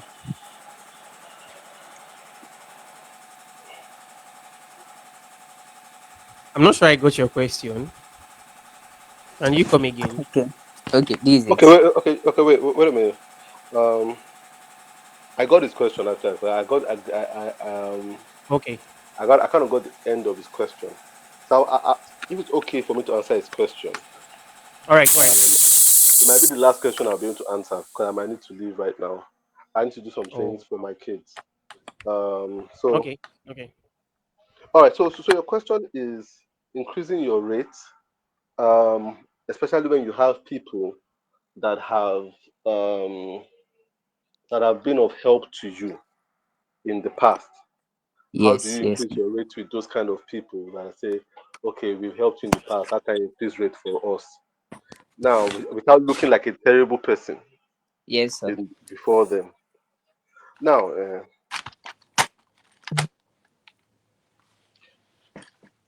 I want you to know that business is a journey, and you are going to have people that work with you in your early days that gave you a chance. They gave you a chance to do your first jobs. Now, those people are good people. You appreciate them. Mm. But then you know what? There's a difference between there's now a place of being appreciated or appreciating people and then allowing yourself to be disrespected by people. Do you understand? And this is a very thin line. It's a very thin line where you are trying to appreciate someone for giving you a chance 5 years ago when you started, and then allowing them to disrespect you 5 years later. That's disrespect. And that's why people do not understand that people grow and evolve. And if you don't understand that they've grown and evolved, you begin to disrespect them. So let's say I came to you to do a logo or a website for a flyer. Let's even say flyer for me 5 years ago when you were just starting out as a designer, and you charged me 1,000 naira to do the flyer. I did the flyer, I'm happy. 5 years later, I come back and I said, remember you did flyer for me 1,000 naira then. I want you to do 1,000 naira for me again. And you now tell me, my new rate now is 5K. Let's assume. The person says, no, now. How can you be doing 5K for me? Me that you started with to do, I do one of your first clients. You need to do something lower for me. It shows that that person doesn't respect you. It's a respect thing. It's not about it's not about starting out early. It shows that they don't respect you. There's a disregard they have for you. Once you understand it, it's disregard. It is what they call see finish. We call it see finish, but it's disregard. That's what see finish means. They disregard for you. And then you must regard yourself. You must regard yourself and break out from some things. If you don't, you will kill your esteem and you will kill your relationship with those people. Do you understand? And so I use the example of my children. I use this example. I have a son right now. He's my last son just turned 2 years old. He's 2 years old. 2 years old. When we are eating, he has the smallest bowl in the house. The bowl is small, very small, because his stomach is small. So when we feed him with that bowl, and he's happy. He's happy with what we give him in that bowl, because that bowl is big enough for him. Now, imagine that he's 2 years old now. He goes away to the US and stays there for 10 years or 20 years. When he comes back, how old will he be? 22. And when he comes to our house to visit us, and we now give him that small bowl, yeah, eat from this small bowl. Because that's the bowl you used to eat when we knew you when you were two. So you continue to eat with that bowl. Should that my son eat from that bowl? Should he eat from that bowl? No, no, sir. If he No, eats no, no, from no. yes, if he eats from that bowl, it means that there's something wrong with his brain. Do you understand? It doesn't. If he doesn't eat from that bowl, it doesn't mean he's disrespecting me. When he says, if I give him a bowl that is small for 2 year old, because that's the bowl I gave him the first time he was in this house when he was 2 years old, and I still give him that bowl. He must push that bowl away. He's not pushing that bowl away because he disrespects me. He's pushing that bowl away because he respects himself. Do you understand? And that's what you must do. Respect yourself. Because the truth is, some people will still give you bowl that you were using to eat when you were 2 years old, when you are 22. It doesn't matter how kind they were to you when you were 2 years old. It doesn't matter how kind they were. You don't take a 2-year-old bowl to start eating from them. It's disrespectful to your 22-year-old person. So when someone comes in and say, we started with you, no, no, no, no, it's not people like us, you'll be charging this rate. You don't charge us this rate. We say what, some of them will even say, we are the ones that will say what we will pay you because we're the first people. No, no, no, they can't do that. It's disrespectful, it's disregarding. You understand? So sometimes to move forward, to grow, the reality, you need to cut off some people. Some people like this, because you want to grow, temporarily, you guys will fight. For a temporal period, they will come back after a while when they realize, okay, I have to respect this person. But for temporarily, so that you can grow, you will fight. You will separate. You understand? Some people, you just need to tell them, this is how much I charge you. You understand? People that respect you. Look, when I started out, the first job I did, was for my sister, her wedding. I'll tell you how my relationship with my sister has gone. My older sister. She was the first person, she was getting married. And I said, let me do your wedding invitation now. Because I just started doing design then. Let me do it for you. They're like, okay, I won't pay you anything. No. I said, no problem. And I did a wedding invitation, did a program, and they printed it. They liked it. They didn't pay me anything. Now, after a while, I started doing design. My design was getting better and better and better and better. I started charging. Well. Do you know what? At a point, my sister wanted to do a job. She went to go and meet another designer to do it for her. And I met her, I said, who did this job for you? She said, another one small boy like this in my office did it. He does design. Then I said, why did you come and meet me? She told me, because I can't afford you, Tola. That made me realize that she has respect for me. She said, I can't afford you. This was the person that their work was the first job I did that gave me a chance to do design. But then she respected me enough to say, this boy has grown so much, I can't afford him. She said, I can't afford you. I can't. You understand? And then she was like, that's why I went to go and meet these small boys. You know them, I can still afford them now. It was not a fight. But you know what happened? About 5 years later, the first ever 1 million naira job I did. Guess who it came from? My same sister. Because she realized that I had grown. And she realized that now she was earning more. And then she said, Tola, come and do this job. 1M. She was the one that gave me that job. Because she had grown. She was not like, okay, now I can afford Tola. You see, life is not hard. People must respect themselves. Because they can't afford you now doesn't mean they won't be able to afford you tomorrow. But they must respect. For now, yes, we started with him, but for now, he has gone further. The future might come again where they can over afford you again. You understand? But some people don't want to admit that a time will come when they can't afford you. But you must make them understand. It doesn't mean that you buckle. You must not buckle. You must let people know what your rate is and that you've grown. You must respect yourself at the end of the day. All right, guys. I think I need to go now. Jump off this call. Um, Thank you so Thank much, you. sir. Thank you so much. No problem. I Thank want to you thank so much, you. TA. Thank you so much. Thank you, sir. Thank you so much. May We are God so bless grateful. you. May So God glad bless to you. have you. Thank you, guys. Thank you, Thank you Maven, so for much. being God bless you. for inviting me here. I don't know how many of you are part of my Telegram group, but if you had questions to ask today and you couldn't ask, who is here that is in my Telegram group? I Is there am. anybody here that is I in my am. Telegram? Okay, Yes. Yes. okay, please. Yes. If you can, please Yes, I'm going to share the link with them. please share the link with people that All right. are here so that they can join. So if you Okay. have questions from here that you want to transfer to there, I will be more than happy to answer it there. So Okay. thank you very much, everyone. Thanks, Maven. I really appreciate it. God bless you. Thank you so very much, sir. Yes, sir. Thank you Hey. so much, sir. And have a good night, sir. Man. You too. All right, guys, don't go yet. Don't go yet. If you still got questions, I think I just felt a spirit in me that TA just left something inside of me. Yeah. So it just passed that baton. So I have anointing now. So you can ask any question. I think I'm going to call. I can still see some. And if you have question, ask. Some of the things um Just raise your hand. Just raise your hand. I can see them.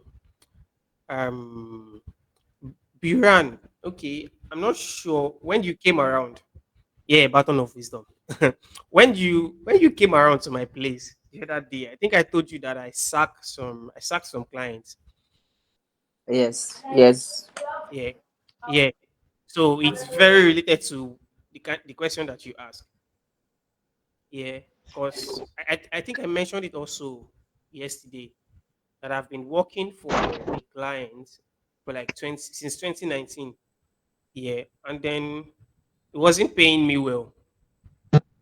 Yeah, fast forward to like even this year. Yeah, I think early this year wasn't paying me very well. And then this year, early this year, when I did a job for him, yeah, I already started charging very high. I told him I changed my rates, and then he tried to adjust, but it doesn't pay immediately. Sometimes he pay at the end of the month, and then he won't pay what he's supposed to pay. And then when I started changing my acts towards him, so he started saying that okay, that I'm rude, yeah, that I'm all about money, right? Like you know how they used to say it's you youth of these days, you like money. I'm sorry, why am I working? Yeah.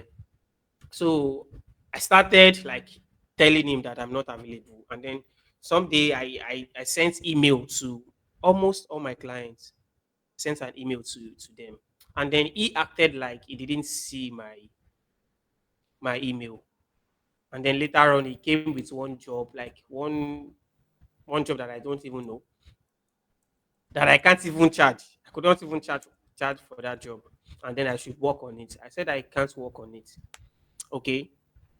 I can't work on it. I'm busy. He begged and begged. I said, I'm sorry, sir. I don't even do flyers anymore. I don't do social media designs. I don't do all of that again. He said, I know your hand. You've been working with us for a long time, but you're not treating me well.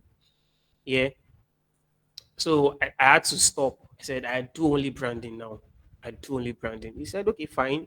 And then after my course, like those times too, he always like when he has done his wicked act, he'll just take my picture. He has one of my pictures, then he'll post it on his status and say, Maven has been very helpful, has been helping our brand, this and then Mumumi. I would be very happy. I would say, no, no, no, this man is posting me, he's appreciating me. What's the end goal of what am I getting from that relationship? I'm getting nothing. Because when I know I don't charge well, and then when you are meant to also pay me, you pay me crumbs.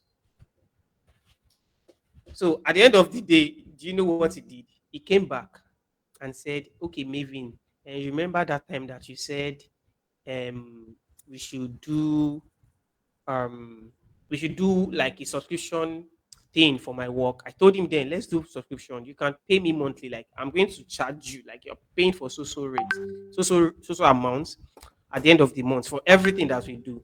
Yeah, I'll calculate it for you. I think back then in 2021, I told him I was going to collect about 400K monthly, and I'm going to work with my team. He said, no, no, no, maybe that's too much. Fast forward to now, he now said, Maven, let's do that subscription now. I said, sir, I'm sorry, I can't do it. He said, really? I said, I can't do it. I don't do stuff like that again. It is not because I don't need money, but I don't want to work with him again. Mm. At the end of the day, what he did was that he sent me a guy. Yeah, he sent me a guy. He said, I have one guy, help me tutor him so the guy can undo my business, show him all of the things that you have done. I was even the one who offered that. I had to like tutor one guy for him. And then I asked for money. He paid. He paid for me tutoring that guy. Even though the guy just stayed one night. We only had one night together. And then the guy didn't show up again. Right? Don't allow old relationships. Don't allow them drag you. Okay? Don't allow them drag you. They don't care. Everybody, even in this state now, in the state of this country currently, everybody is fighting for his or herself. They don't care whether you succeed or not. They don't care. Mm. They want to do their job successfully, but they don't want to pay you. right? And then another thing I would say about that thing is that um we don't position ourselves very well. Yeah, positioning yourself very well is going to help you. How do these people see you? Yeah, how do they see you? Merely seeing what you, okay, let's say not even about your work now. Let's say what does your picture look like? What you are posting on your status? What does it? What does it? What does? How do they interpret what you are posting on your status daily, day in, day out? You know, all these people check your status. Even people who act like ghosts, they see everything that you do. Whether your portfolio, they see your social media, they see everything. How do you carry yourself? Do you carry yourself with respect? Do you show that you still give a fuck? Do you still complain every time on your status that you need money, that you are down, that you are depressed? You don't give anybody room to get into your space like that. Change your status, carry yourself very well, and then you see people start respecting you. For me, if I want to post, anybody who knows me over time, sometimes if I want to post memes, I'm going to post it on my status. Okay, it's time for memes. Sometimes, and then if I want to post something important, I will say, okay, permit me to share these things with you. I need to like portray myself to people, let them see that okay, this person is now different. And then when they saw it, many of these clients, some of them entered my DM. Abdullah, your mic. Yeah, some of them entered my DM to appreciate me, to congratulate me that no guy, we see your growth, you have improved, things have changed, and so on. And then most of them are not. And I won't lie to you. There are times that I am broke Somebody. too. Yeah, and I am broke because I don't just work with Show me anybody. Salawa. And whenever I want to charge Then for a job, I charge very well. Salawa. Yeah, I charge very well. If it is one job, let's do it for 1 month. Let's do it for 2 months, just like TA said. Ah, me Yeah. somebody. So I just said I should add to TA's explanations. So if you have another question, I think Abdullah asked have questions. So let's hear from you. Okay. Good evening, everyone, and good evening, Maven, for organizing this session. That was really, really enlightening. Not short of anything. Yeah. So, there is this question that I have, and it revolves around charging clients. So, for example, you charge a client. Let's say maybe you undercharge. Let me just use that word. You undercharge. So, and then in the course of the whole project, you now discover that there are too many back and forth. You understand with iterations, and then the client is even demanding more. So, how ethical is it now for you to maybe um, request for more pay, one, or maybe tell the client that okay, whatever correction sorry, whatever iteration you are going to send again is going to be charged so amount. How ethical is it? Because maybe sometimes, Okay. yeah, Okay. In my own experience, most of the time when such things happen, the creative end up losing, right? Most of the times, because these people already have their budget. Yeah, they don't care whether you say okay, you spend. They will just try and minimize what they want to iterate. Yes, just try and minimize it sometimes. You have to do it this way, just as TA said. I have also in my invoice. Whenever I send out invoice, I used to put it there that I am giving you support and reviews. Yeah, this is why I'm charging for this amount. Yeah, this is why I'm charging this price. It's not so big sometimes, but I need to put it there for them to know. Yeah, that I am supporting you. Yeah, to give them a sense like that. Okay, this guy really is really concerned about our work. Yeah, you have to take note of that. So there is one man. I won't mention his name. One of the person I sacked also last year. I did a job for him. Yeah, and then I didn't charge him very well based on relationship. Okay. And then I started with flyer. He wanted to do branding. I started with flyer, and then I won't. Let me tell you that he asked for just one flyer, right? And then we ended up doing about six, I think five sample flyers, not the main flyer. Okay, five sample flyers, and then I was working back to back, like I was putting my whole energy, like I drained myself on that job. Okay, and then at the end of the day, he didn't like any of it.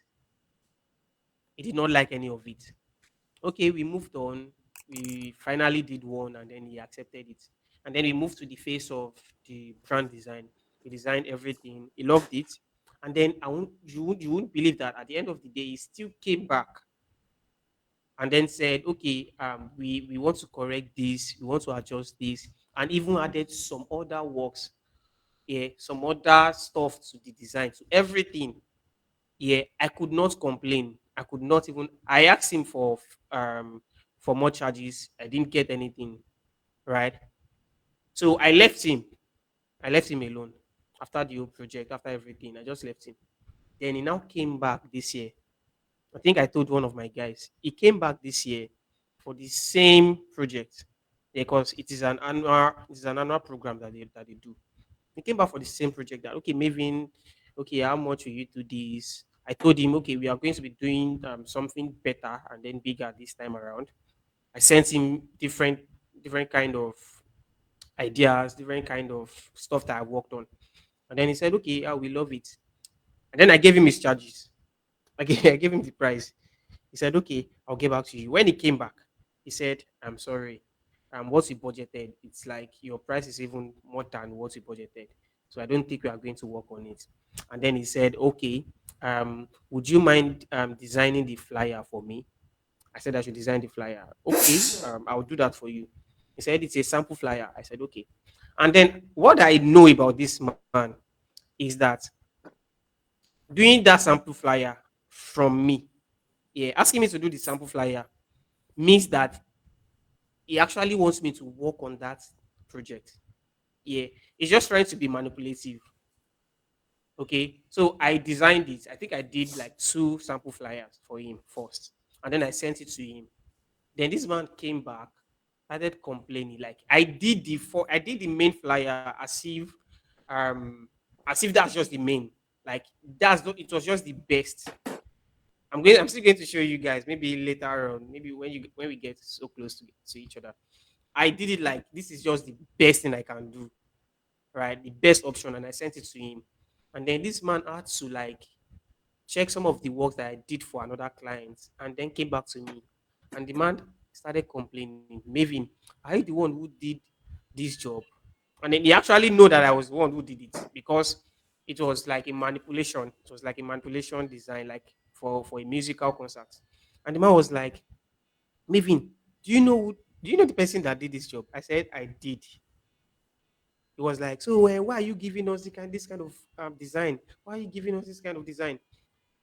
His event, yeah, the man's event is is like a conference, like a tech event conference. So he's expecting me to do like a 3D use 3D elements, make it look blobby and then poppy stuff. I say I don't do stuff like that. I work with 2D, everything flat because it is easy for me to move elements around when it comes to events like this. He said, can't you do it in 3D? Can't you do it this way? I explained and explained, I explained. And then I later found out that okay, it was because this man already paid for the flyer. I said, okay, I'm going to get back to you. And then I didn't touch the flyer for like 2 weeks. Yeah. When I later designed it, I did what he wanted. I used manipulation, I changed so many things, I adjusted, and I did two samples again. I sent it to him. I said, are you satisfied now? He said, no, I am not satisfied. I said, okay, I think I can solve your problem. I am disconnecting with this project. I don't want to work on it anymore. He was like, are you serious, Maven? Are you cutting ties with us? Does it mean that because you want correction, this relationship is going to stop?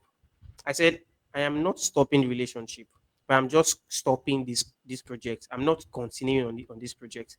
Yeah. If you feel that we are cutting ties, anytime you come back to me for any project, if it's if it's if it works by me, right? If your project is to my value, I'm going to work on it. I won't just jump on your project again. I'm sorry. And then the man left. He went to meet another designer, right? And then the guy came to me. Yeah. He didn't know we know each other. The guy came to me to complain. Say, Baba, now you do this design now. I know the kind of design that you do, this thing and that.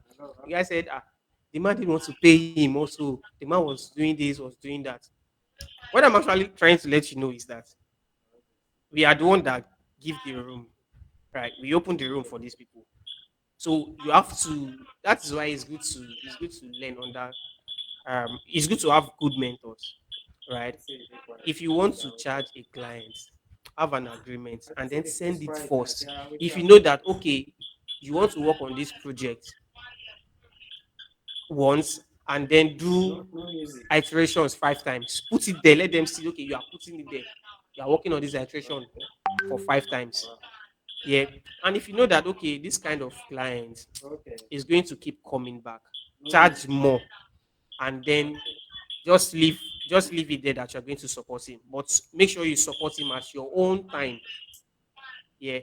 Do your iteration at your own time. Don't let anybody force you. Don't let you own your work. And after all, you've collected part payments.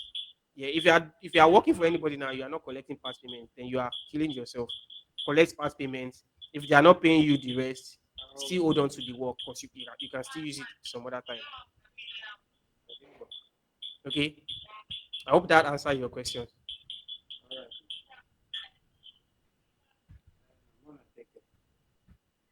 Abdullah.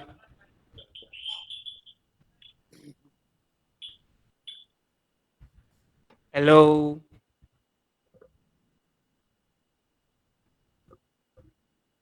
Hello. Can you guys hear me? Yeah, sure. Yes, sir, we can hear you clearly, sir. Okay, I think Abdullah is not here. Okay, let's move to the next person. Sammy has his hand raised up. Sammy, please, let's hear you. Thank you so much, Maven Layemi. I really appreciate this opportunity. My question You're is a welcome. little bit similar to Abdulaziz's question, but just as we have different grade of designers or different class of designers, we have the beginners, we have the veteran, the professional, and all. We also Yes. have these clients which are O level brand owners, and we have A level brand owners. I only classify them according to my own words. These A level Okay. brand owners are the ones we can actually have a conversation with about logo and brand identities. They are the ones who want us to create something that will tell more about their brand. But these O-level brand owners are just these people that sells online stuff who doesn't know anything about brand identities. They just want you to create something to identify them online. No matter how you explain the importance of logo, they won't understand because they don't have any plan for future purpose. You understand? So my question is, this O level brand owners, should we just keep working on their budgets, working on their, let me say, intelligence, or should we put them on like the right track? Because I've tried to put a lot of them on the right track, but I used to notice that they understand nothing about brand identity. They just want you to create something. And we have these whack designers. Some even uses their phone. They'll be like, bring 1,000 naira. Let me let me create logo for you. And these brand owners too, they'll just be like, okay, thank you. I have people who does it 1K. Though I used to send them away in my DM because I used to tell them that I am different, my work is different. But the question I need an answer for is that should we just keep pushing them away or should we work on their budget? Okay. Yeah. For you to know, I think I mentioned it yesterday. When you're working with a client, right? Whether an A level, whether an influential person, there is a way you know their net worth. Yeah, sure. Once you already know that, okay, this person can't really pay me, then you have to decide whether you want to continue on the project or not. Okay, there is a way to there's a way you can chase clients away. Okay, last I think 2 weeks ago, a client reached out to me on LinkedIn, and then she said, uh, she said she sells shoes, and then they've not been running since 2019 because of COVID. Yeah, he saw on my page that I'm a brand strategist. I can tell designs with story. I can tell stories with design. I can help their brands and so on. I already perceive that. Yeah, I'm not sure this person wants to pay because you don't start explaining what I do for myself. You just need to tell me what you want to do, and then pay me. Okay, so I still she explained everything to me, and I said, okay, what will happen is that we are going to have a meeting for consultation, and then we move ahead, we move further, and then we had a call. She explained everything. She wants to get her customers back. She doesn't even know what she wants. Yeah, I tried to explain a bit for her because I didn't charge for the consultation. I tried to explain a bit, but I said, okay, I won't say too much. Yeah, I'm going to speak with my content writer, my content creator, and then we're going to draft my digital marketer rather. We are going to draft um, a marketing strategy for you, and then we're going to send it to you. Send me your email, and we'll forward it to you later. She sent her email. I met with this lady, and then we draft it. And then before I sent it, I sent an agreement first in the email. I told her this document must not be used anywhere, right? And then I sent the strategy also together with it. And then when I sent it, the next email I received, like it didn't last up to it didn't take her 2 minutes. She just replied, I want to see the budget. I want to see. I was like, you've not even read what I sent you. You want to see the budget immediately. I already know that's a red flag. Yeah. And the lady was like, okay, let's send it to her. Let's see what she's going to do. I drafted the invoice. I sent it to her. Till today, she has not replied. And I see her page. She's still posting. She now posts every time now.